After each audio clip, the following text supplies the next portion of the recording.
The great journalist of Nigeria, Dr. Kemi for Kemi Talks Media. It's Saturday, the 30th of November, 2024. Let's talk about the 6th year anniversary of my attack by my own mother, my sister, and the house girl of 21 years. Well, you heard it.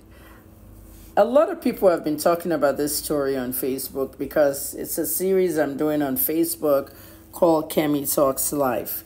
I'm talking about my whole 60 years since I turned 60 this year, about all my experiences with my family, the trauma I went through. You saw what my son wrote for his birthday. My youngest son, Rich KJT, what he wrote on Instagram really touched a lot of people. You don't know what people are going through, but you go out around social media shouting, family first. I come from a really bad family. I'm not part of the Olunloyo family anymore. I've changed my name. I've moved to a different continent, and I've moved on with my life. That's just the way it is. There are people on the side who are trying to get me to reconcile and all this nonsense family stuff. My whole entire life as an Olunloyo was traumatic, so I had to get away from it. This happened November 30th, 2018. And my father did nothing about it. All he did was try to hide it. And you can see the details. One single police officer in Ibadan made a difference. Kunle Ajimobi, he has now retired from the force. But this is what happens in the houses of people who are famous. Politicians, businessmen, rich people, the elite. Crimes are committed and they go under the radar of the police because they literally tell the CP that they'll report him to the governor or any other nonsense like that. This happened to me as a journalist because I wrote a story about the governor at the time, who is now late. You can destroy somebody's life for nothing. My sister, Funke Olunloyo, used to be Funke Omitowoju, divorced, was the one that initiated this fight. My mother joined in and the house girl. These people beat me up with a mortar that's used to make pounded yam, cutlass, and all kinds of things. Yes, my own mother. She's now 84. I hope I never see her for the rest of my life. I have nothing to do with her and any of my family. When this happens to you and your family, you can't talk. You can't speak out on social media. I'm the one talking for you. Do not refriend them. Do not refamily them. If you feel you can heal without forgiving them, do that. That's me. I heal when I don't forgive you. Forgive and forget does not exist. Some people say, well, you can do one but not the other. Some people forgive, they don't forget. Some people forget, they don't forgive. I can't do any. Okay, why? Because number one, don't quote me the Bible. Okay, that's bullshit. The Bible does not say that. The Bible does not say that. God does not say that. What God says is to forgive people, they need to come and find their salvation and be remorseful. They need to be remorseful before you forgive them. That's why I don't forgive people. If you're not remorseful, then you're not forgiven. You must be ready to apologize for what you did. So all these side families are like, oh, they want me to reconcile. With what? You don't refriend people like this. You don't refamily them. Stay away from them. I've changed my name. I've moved to a different continent. I've moved on. It's been 2 years since I left Nigeria. And it's been 5 years since I left Ibadan. All this happened in Ibadan and I moved to Lagos. I've not spoken to my family, my parents, nobody. My father will be 90, my mother just turned 84. I don't know anything about them. This is just my life. Face your life if you don't know people's scars. All this was because I wrote a story against Governor Ajimobi, the late Ajimobi, that the water coming out in Oyo State taps is bad. We were getting muddy water. We were getting a lot. I fight for people as a journalist, okay? At that time, I was a community activist in Ibadan, fighting for people on the streets. As a journalist, I try to write stories. As an activist, I try to fight for people. Some of the people that are saying, how come I'm now talking about the government when VDM started? I've been doing this thing before VDM.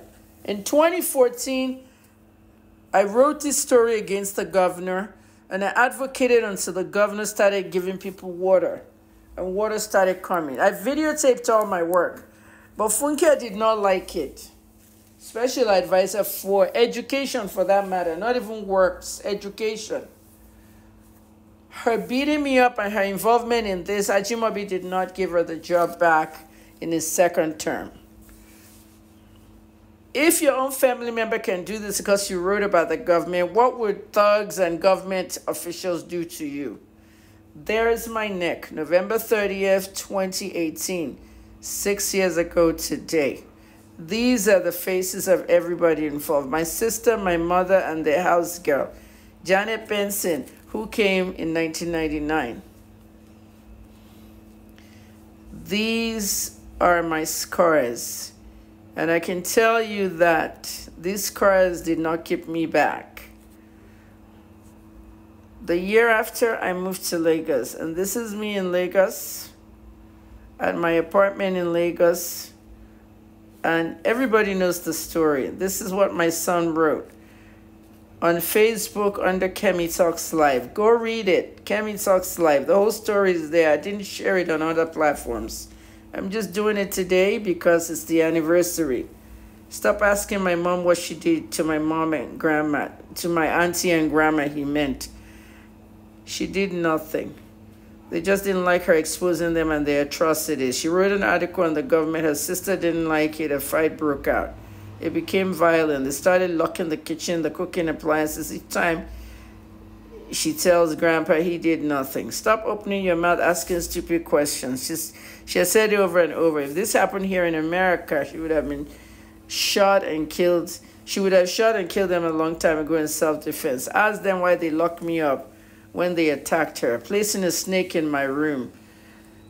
Yeah, the snake crawled out towards their room. Stop it. Wake up and stop talking shit. If you want to know about the snake, just go to Kemi Talks Live on Facebook. You'll be shocked what I've been through. Not everybody knows what you've been through. May they rot in hell, said my son. So go to that hashtag. I just want everybody to remember it's today this happened to me. Thanks for reading. I will now show you more pictures of my bruises and a video that I did in 2014. For those of you who always says you like how I put the dates on everything, that's a standard in journalism. This whole thing started in 2014, 10 years ago, when the water was really bad. I wrote that article in 2014, and Governor Ajimobi rectified the situation because I really wanted him to do this for the people. And then all of a sudden they opened the taps at Ashejire Dam and people were getting water finally in Ibadan, and it was clean water. This was one of the achievements of Ajimobi. So you can see when the water started coming out, the fight I fought for people. And then literally 4 years later, 2018, this became an argument because we had a breakdown in the whole water thing. Nobody should have borehole. Nobody should be spending money for that. I grew up with plumbing in Nigeria, and people should be able to get water coming out of the taps in their houses. And 4 years later, it became an argument, and Funke started to attack me. My mother joined. They almost killed me. Like you heard my son say, I would have killed them in America before anything. Self-defense. Be careful. Be careful of your family. Watch.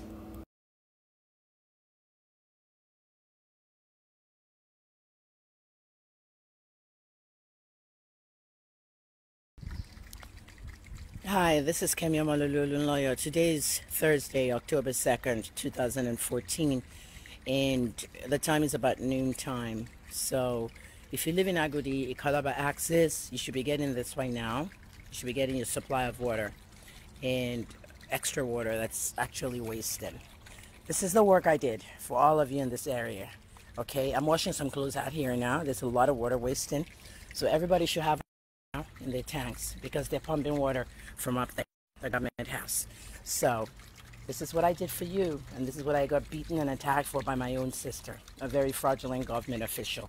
If you don't press them, if you don't work hard on getting them to do the job, if you're not aggressive as me or assertive and let you know, okay, that the government has to work for you, this is not going to happen. Well, you expect that to happen to me from outside people? No, it happens from my own family members. Anyway, it's now 12:05, and everybody should be getting water right now in Ikalaba. This is going to last a week. Thank you for listening. Kemi Olunloyo.